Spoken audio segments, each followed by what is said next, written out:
ပြည်သူများဂရုစိုက်ရမယ့်အသက်အန္တရာယ်ရှိမုန်တိုင်းသတင်းနဲ့မိုးကြီးရေရှမ်းမှုသတင်းကိုအရေးပေါ်တင်ဆက်ပေးပါမယ်။အားကောင်းတဲ့လီဖီယာနေရဝ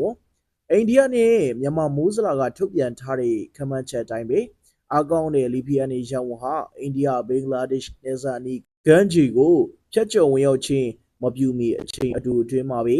မုန်တိုင်းငယ် depression အဆင့်ကိုရောက်သွားမှာဖြစ်ကြောင်းအသီးအလင်းကိုထုတ်ပြန်ထားတာကိုခန့်မှန်းထားတာကိုတွေ့ရပါတယ်။ကုန်းရင်းကိုဝင်ရောက်ပြီးတဲ့အခါမှာတော့ဆက်လက်ရွေ့လျားမယ့်လမ်းကြောင်းအရမုန်တိုင်းအကျွင်းကျန်တိမ်တိုက်တွေကစကိုင်းတိုင်းအထက်ပိုင်းနဲ့ကချင်ပြည်နယ်ကိုဥတီရွေ့လျားနိုင်မှာဖြစ်တဲ့အတွက်ချင်းတွင်းမြစ်ဖြာပိုင်းနဲ့အေရဝတီမြစ်ဖြာပိုင်းဒေသတွေမှာမိုးများရမှာမိုးအလွန်များမယ်မိုးရေချိန်က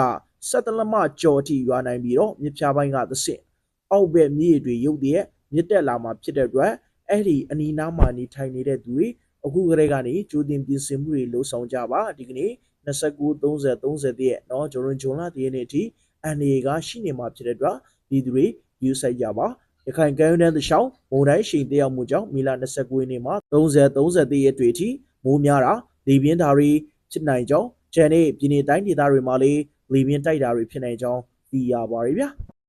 ခြုံပြီးပြောရမယ်ဆိုရင်ရခိုင်ပြည်내ရန်ကုန်တိုင်းဒေသကြီးအေရဝတီတိုင်းဒေသကြီးပဲခူးတိုင်းဒေသကြီးမကွေးတိုင်းဒေသကြီးမွန်ပြည်နယ်ကချင်ပြည်နယ်စကိုင်းတိုင်းဒေသကြီးအောက်ပိုင်းနယ်လေပိုင်းကချင်ပြည်နယ်အောက်ပိုင်းချင်းပြည်နယ်အောက်ပိုင်းနဲ့ရှမ်းပြည်နယ်မြောက်ပိုင်းတို့မှာတော်တော်လေးကိုမိုးကြီးမှာဖြစ်တဲ့အတွက်လေပြင်းတွေလည်းတိုက်နိုင်တာဖြစ်တဲ့အတွက်ပြည်သူတွေယူဆိုင်ကြပါနော်